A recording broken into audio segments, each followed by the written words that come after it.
Buenas tardes, 6:55. Buenas tardes. Estaba viendo el correo y apenas me están mandando sus temas para exponer sobre electricidad y el cuerpo humano. Apenas he recibido un correo de Salazar Crisóstomo. A ver, voy a compartir pantalla.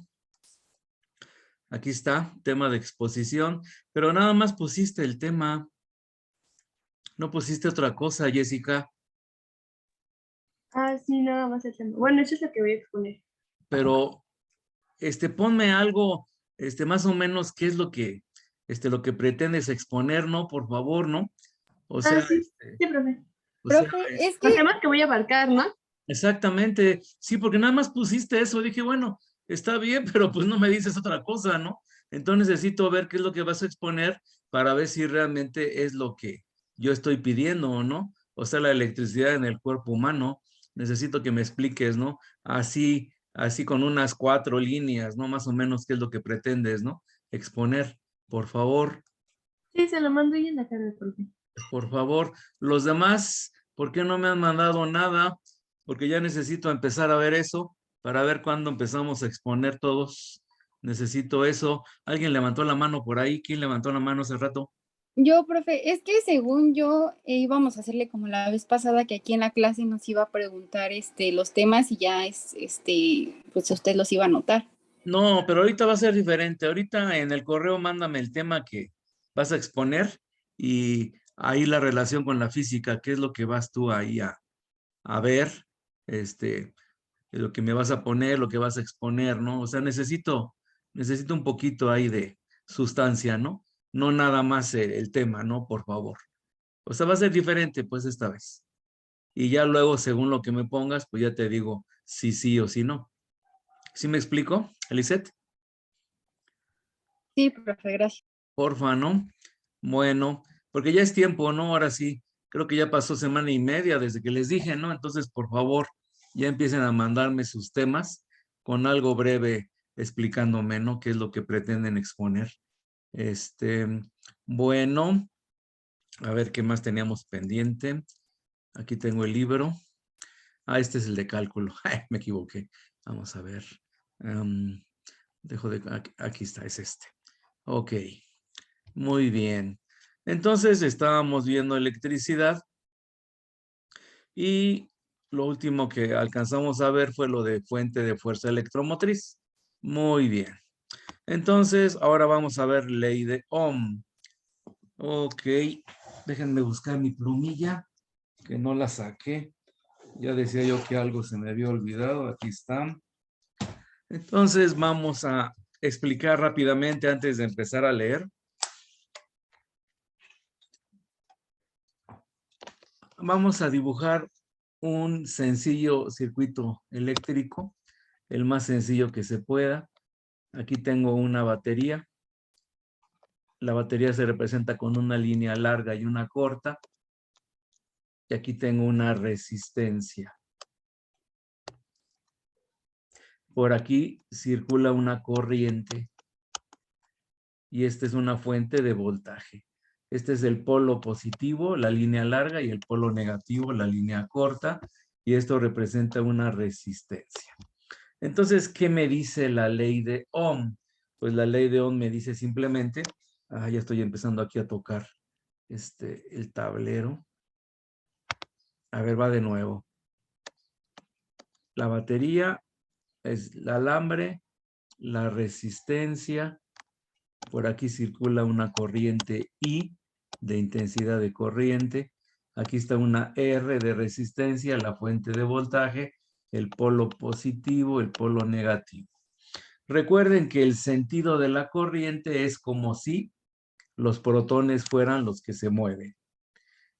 ¿Estamos de acuerdo? Entonces, bueno, dijimos que esa era la corriente convencional.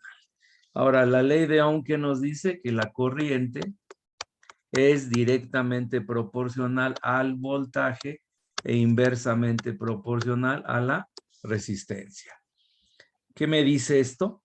Me dice que mientras más voltaje haya, que mientras la bomba de electrones sea mayor, pues la corriente aumenta. Si la resistencia aumenta, o sea, lo que se opone al paso de la corriente, pues la corriente disminuye. Por eso se dice que la corriente es directamente proporcional al voltaje e inversamente proporcional a la resistencia. Si el voltaje disminuye, la corriente disminuye. Si la resistencia disminuye, la corriente aumenta. Eso es lo que me dice la ley de Ohm.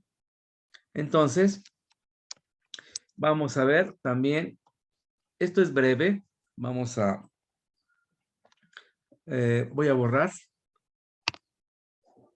Y ahora lo que tengo, a ver, siguen entrando. Ok. Circuitos. Vamos a dibujar los circuitos más sencillos. Circuito en serie. Esto me va a servir ahorita para algo que vamos a ver. Circuito en serie. Bueno, un circuito en serie es este. Tengo aquí mi voltaje. Tengo aquí una resistencia. Tengo aquí otra resistencia y etcétera, etcétera. Este es mi voltaje. Esta es mi resistencia 1, resistencia 2, etcétera, etcétera.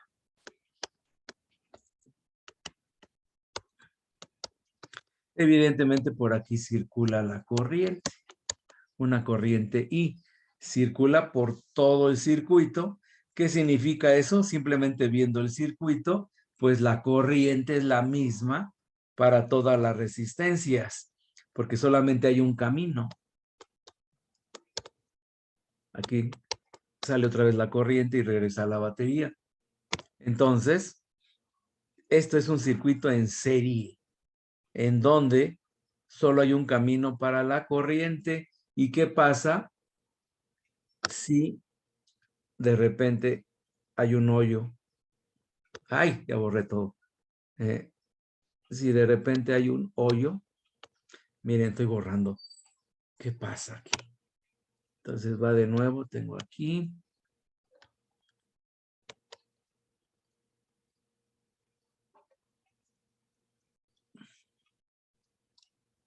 Si hubiera un hoyo, aquí por ejemplo ya no voy a terminar el circuito, pues deja de haber corriente. Entonces una de las características de un circuito en serie es que si hay una interrupción, pues deja de haber corriente. Otra característica de un circuito en serie es que la resistencia total del circuito simplemente es la suma de todas las resistencias que están en este circuito. En este caso, son 5 resistencias. Entonces, esas son las principales características de un circuito en serie. Borro.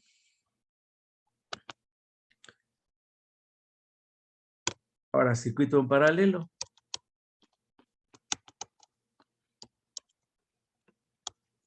Que es el más común. Si yo tengo aquí mi batería, bueno, aquí tengo una resistencia. Aquí tengo otra resistencia. Vamos a poner 3 nada más. Este es R1, R2, R3. Esta es mi fuente de voltaje. Aquí está una corriente y la que sale de la batería, de la fuente electromotriz. Ahora bien, ojo, aquí en este punto se divide en dos. Una parte de la corriente viene por acá, le voy a llamar I2. Y otra parte de la corriente viene acá, le voy a llamar I3. Luego aquí en este punto, donde se divide, esos puntos se llaman nodos, donde se divide la corriente. En un segundo nodo, de nuevo se divide la corriente, y voy a poner a este I4, a esta corriente, y a esta que va para abajo, le voy a poner I5. Ahora chequen, I4 viene por acá. y 5 viene de aquí arriba. Y se juntan aquí en este nodo. ¿Qué es lo que sale? Pues sale I2. Porque fue lo que se dividió arriba para dar lugar a I4 e I5. Y de aquí arriba viene I3. Se juntan I3 e I2. ¿Y qué es lo que sale? Pues sale I de nuevo. Entonces, ¿qué es lo que tiene de característica un circuito en paralelo? Pues que la corriente tiene varios caminos. Ya no es nada más uno. Pero otra cosa, el voltaje, chequen este nodo, lo voy a hacer grandote, y este nodo. Están unidos a la fuente de voltaje. Por lo tanto, el voltaje que pasa por R1 es V. Lo mismo pasa con el voltaje que pasa por R2. Y lo mismo con R3. Entonces, una característica también de los circuitos en paralelo es que el voltaje es el mismo para todas las resistencias. Voltaje es el mismo. Y se acuerdan que para los circuitos en serie, la corriente era la misma. En cambio, en los circuitos en paralelo, el voltaje es el mismo. Además, dense cuenta de una cosa. La corriente que sale de la batería es la que regresa, a final de cuentas. Chequen, viendo el diagrama, yo tengo que I es igual a I2 más I3. Chequen, ahí se dividió, ¿verdad? I2 se divide en ¿qué? Dijimos, chequen el diagrama, I4 más I5. Pero a final de cuentas, todo va a regresar a juntarse de nuevo en I, al regreso del circuito en paralelo. A esto que estoy aquí encerrando, se le llama rama. Aquí tiene 3 ramas este circuito en paralelo. Entonces, bueno, esas son las características básicas de circuitos en serie y en paralelo. Y es importante porque ahorita vamos a hablar de cómo se conecta un amperímetro y cómo se conecta un voltímetro. Entonces, bueno, borro. Y ahora sí, voy a empezar a leer. Dice, ley de Ohm, resistencia. La resistencia R mayúscula se define como la oposición a que fluya la carga eléctrica. Ojo, todos los materiales, absolutamente todos, tienen resistencia al paso de corriente, incluidos los metales. Si ustedes tocan un alambre, después de usarse mucho tiempo, está caliente. ¿Qué significa eso? Que parte de la corriente eléctrica se fue en calor, porque hay una resistencia dentro del alambre. O sea, los electrones chocan entre sí. O sea, no van así muy formaditos, ¿no? Van chocando. Y a ese choque, a esa oposición al paso de la corriente, pues se le define como resistencia, que en los metales es baja, pero existe. Si no tuvieran resistencia los alambres, pues no se calentarían. Entonces, repito, la resistencia R mayúscula se define como la oposición a que fluya la carga eléctrica. Aunque la mayoría de los metales son buenos conductores de electricidad, todos ofrecen cierta oposición a que el flujo de carga eléctrica pase a través de ellos. O sea, lo que les acabo de decir. Esta resistencia eléctrica es fija para gran número de materiales específicos de tamaño, forma y temperatura conocidos. Es independiente de la fuerza electromotriz aplicada y de la corriente que pasa a través de ellos. O sea, la resistencia no depende ni del voltaje ni de la corriente. Depende del material del que está hecho. y de la forma también. Ah, y también la temperatura. También cambian las propiedades con la temperatura.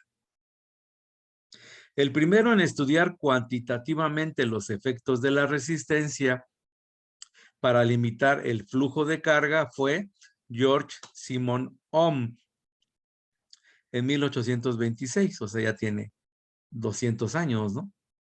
Entonces, él descubrió que para un resistor dado una resistencia a una temperatura particular, la corriente es directamente proporcional al voltaje aplicado, la ley de Ohm.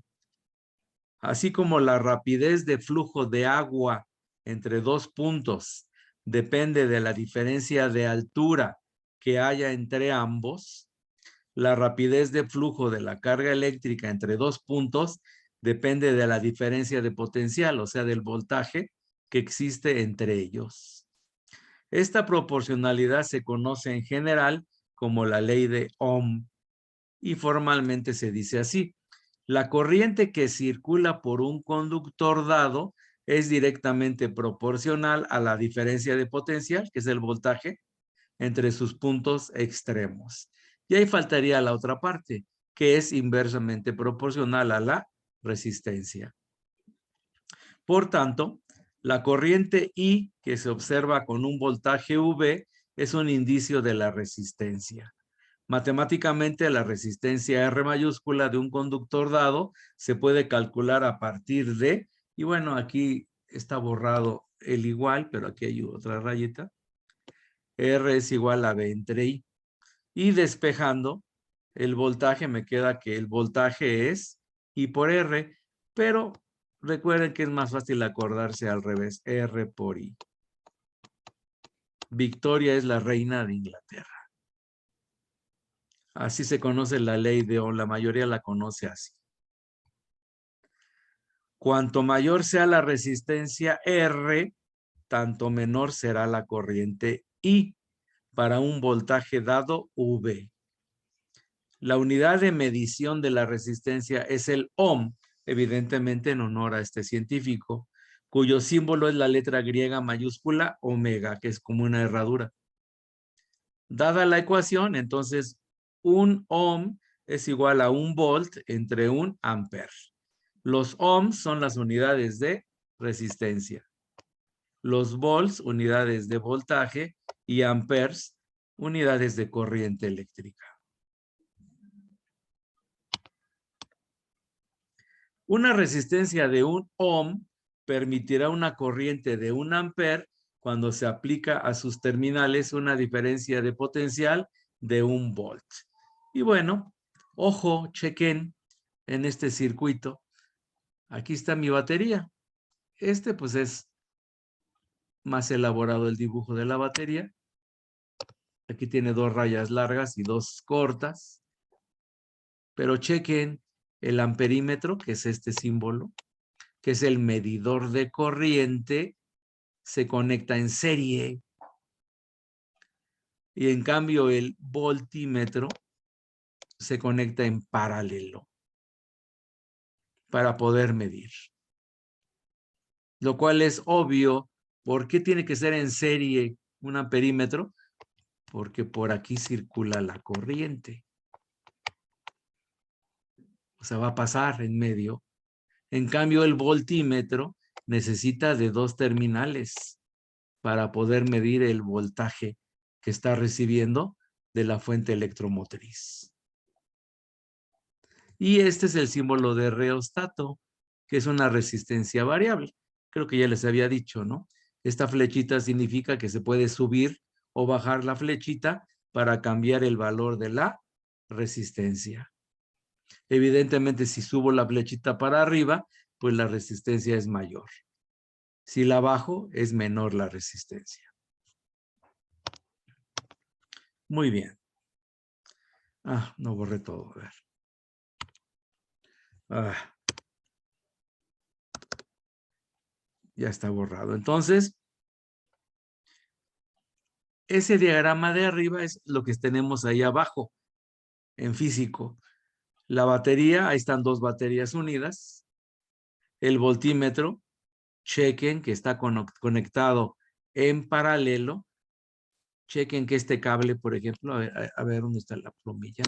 Este cable, este delgadito, viene de la terminal negativa y el otro viene de la terminal positiva y se conectan al voltímetro. O sea, están en paralelo. En cambio, el amperímetro, por aquí viene la corriente, por aquí viene la corriente y por aquí viene la corriente. Está de paso, ¿verdad? Está en serie el amperímetro. Entonces, lo de abajo es lo físico y lo de arriba es el diagrama que representa lo físico, ¿verdad? Muy bien. Dice diagrama de un circuito que permite estudiar la ley de Ohm y diagrama ilustrativo que muestra de qué modo se conectan los diversos elementos de un circuito en el laboratorio. Hay 4 dispositivos que se usan a menudo en el laboratorio para estudiar la ley de Ohm. Ellos son la batería, que es la fuente de voltaje, el voltímetro, que es el medidor de voltaje, el amperímetro, que es el medidor de corriente eléctrica, y el reostato, que es el medidor de resistencia. ¿Y cómo se conecta un reostato? Pues también en serie, a ver. Ahí se ve, ¿no? Que está en serie el reostato. Entonces, bueno, dice, el reostato es simplemente un resistor variable. Cambia de valor. Un contacto que se puede deslizar cambia el número de espiras de la resistencia a través de la cual fluye la carga. Bueno, ahí nos indica cómo funciona un reostato. En la figura 27.6 se ilustra una colección de laboratorio de esos aparatos eléctricos. Conviene que estudie el diagrama del circuito de la figura 27.6a arriba y que justifique las conexiones eléctricas que se aprecian en la figura 27.6b. Bueno, ya expliqué eso, creo, ¿no? Muy bien. Note que el voltímetro está conectado en paralelo con la batería. Positivo con positivo y negativo con negativo. Mientras que el amperímetro, el cual debe leer la corriente a través del circuito, está conectado en serie. Positivo a negativo y a positivo a negativo. Y bueno, aquí tenemos algunos problemas que están muy sencillos. A ver, dice, el contacto del reostato está en la posición que muestra la figura 27.6. O sea, el diagrama. La lectura del voltímetro indica 6 volts y la del amperímetro 400 miliamperes, que es una milésima de ampere. ¿Cuál es la resistencia a través del reostato? Bueno, pues evidentemente lo que se va a hacer es aplicar la ley de Ohm que está aquí. Ya tengo mis datos, son 6 volts y 400 miliamperes. Hay que dividir 400 entre 1000 y me queda 0.4 amperes.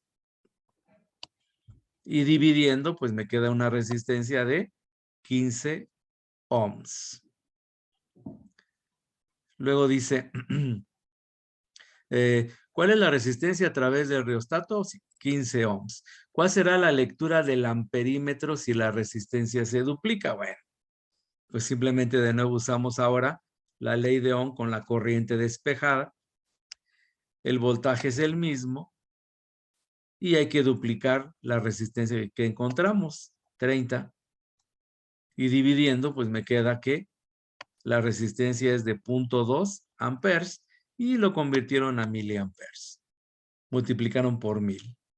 Son 200 miliamperes. Esto no tiene gran ciencia. Muy bien. Potencia eléctrica y pérdida de calor. Dice, hemos visto que la carga eléctrica gana energía de una fuente generadora de fuerza electromotriz y pierde energía cuando pasa a través de una resistencia externa. Dentro de la fuente de fuerza electromotriz, el trabajo es realizado por la fuente elevando la energía potencial de la carga. Cuando la carga pasa a través del circuito externo, el trabajo es realizado por la carga sobre los componentes del circuito. En el caso de un resistor puro, la energía se disipa en forma de calor. O sea, una resistencia disipa la energía, principalmente en forma de calor. Y un ejemplo clásico es el foco, ¿verdad? El resortito que brilla, que incandesce, pues evidentemente se calienta, parte de la energía se va en forma de calor y parte de la energía se va en forma de luz, ¿verdad?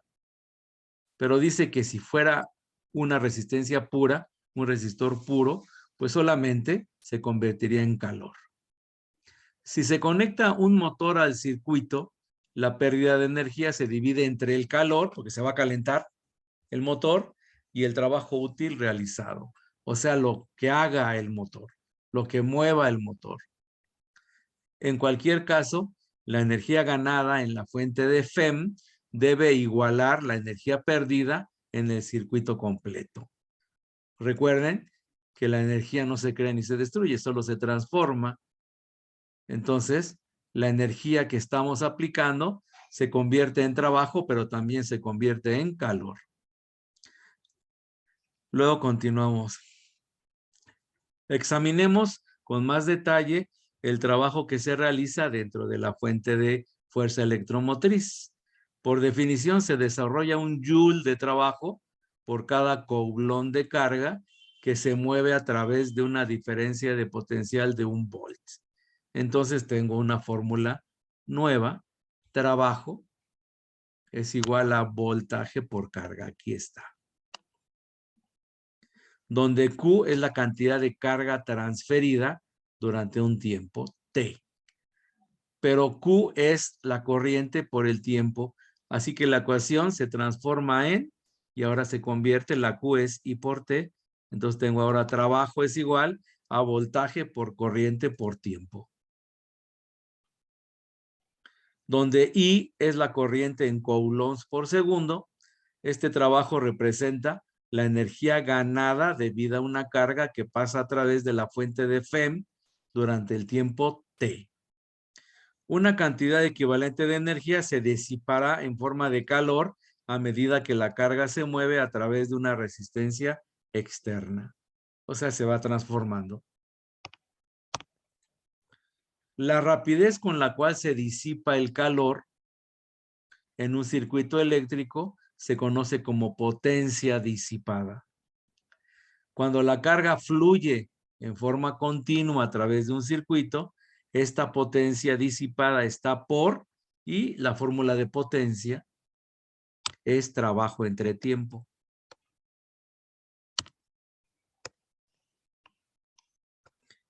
Pero el trabajo ya lo encontramos arriba.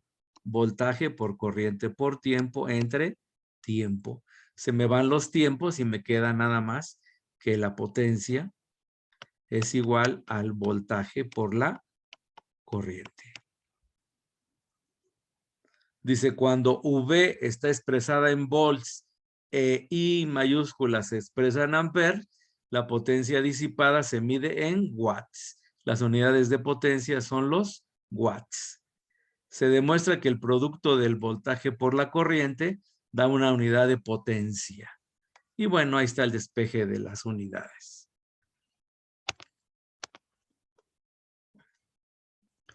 El voltaje es Joule entre Coulomb. A ver. Joule entre Coulomb, este es el voltaje.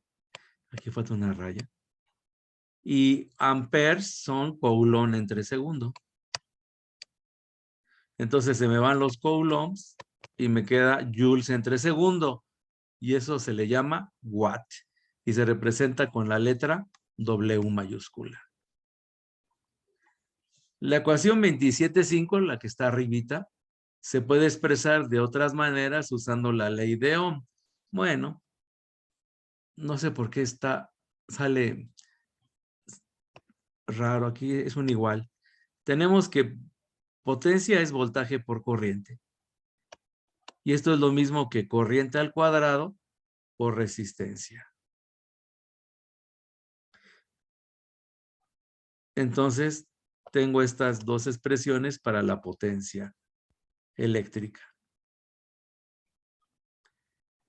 Muy bien. Recuerden que, a ver, tengo que la potencia es igual a V por I.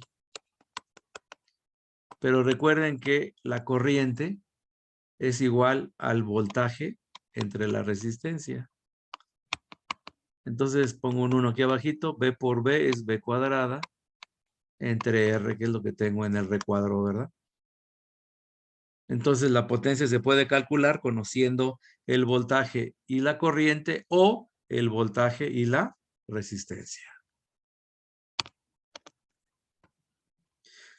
La relación expresada en la ecuación 27.6 se utiliza con tanta frecuencia en trabajos de electricidad, que la pérdida de calor en el alambrado eléctrico se conoce a menudo como una pérdida I cuadrada R. Y bueno, aquí tenemos otros problemillas sencillos.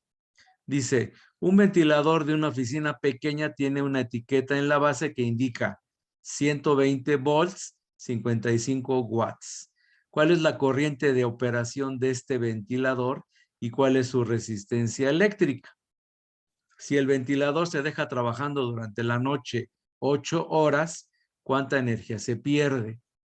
Suponga que las leyes presentadas para la corriente directa en este capítulo también se aplican al circuito de la oficina. Bueno, vamos a suponer que la corriente es la misma, porque luego cambia, ¿no? Dependiendo si es uso casero o uso industrial, ¿no? Luego dice, vámonos aquí directamente al desarrollo. Tenemos los datos. El voltaje, 120 volts y la potencia 55, que es lo que viene en la etiqueta del aparato. ¿Es una licuadora o qué era? Un ventilador. Entonces,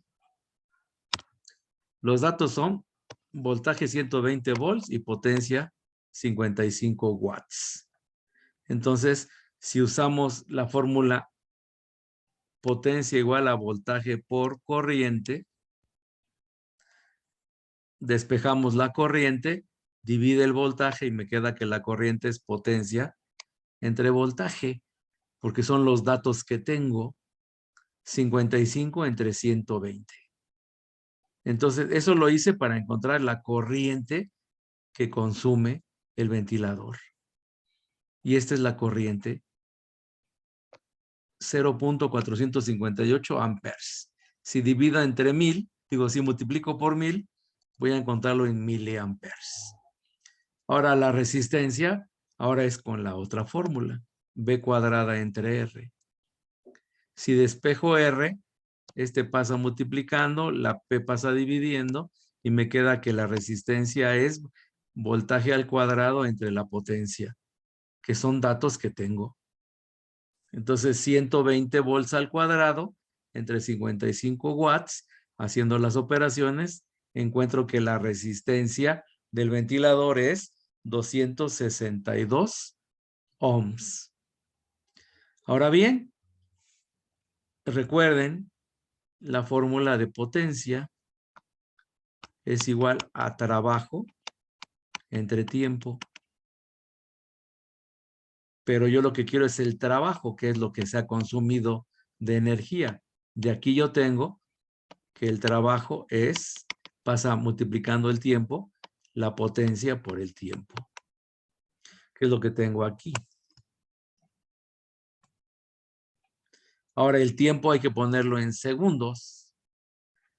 Entonces, en una hora hay 3600 segundos. En 8 horas, pues multiplicamos 3600 por 8. 3600 por 8.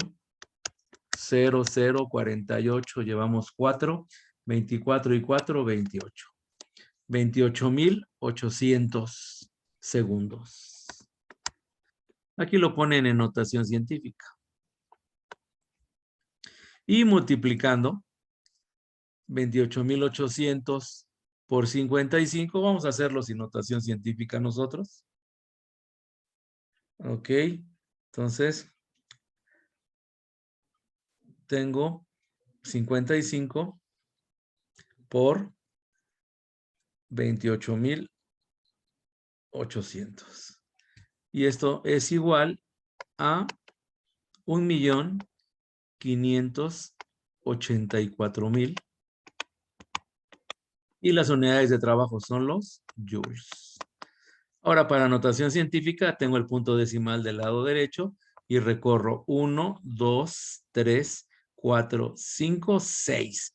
Recuerden que notación científica es un entero con decimales. Es 1,584 por 10 y lo avancé 6 lugares por 10 a las 6 joules, que es este resultado que tenemos aquí.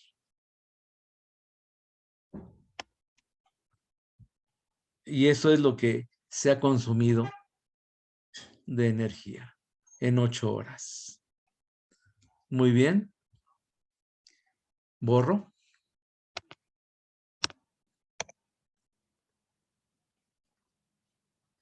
Dice que esta pérdida de energía podría expresarse como 0.55 kilowatts, 8 horas o 0.440 kilowatts hora a una tarifa normal. Bueno, aquí ya depende de cuánto cueste, ¿no? Ahí sí no tengo al día los precios, ¿no?